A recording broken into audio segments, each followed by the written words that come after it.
Okay, now that we have our peppers diced, our tomato, green onions, do the red onion. When you're slicing the onion, cut it lengthwise along the stem. I always do this with onions. When you're dicing the onion, you want to leave the stem on. That holds all the layers together. So stem, leave on. We'll take this layer off, the outer edge, outer layer. Okay.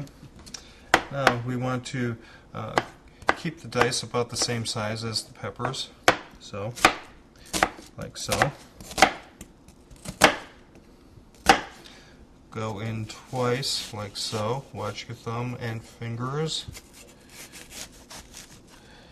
Then cut down, just like so.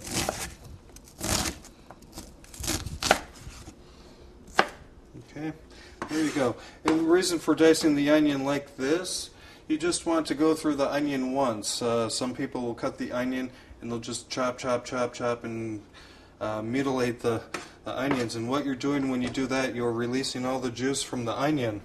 So it's best if you just go through one cut. You cut this way, and chop it. That leaves all the flavor in the onion for you. Otherwise, you leave most of the juice and flavor on the cutting board.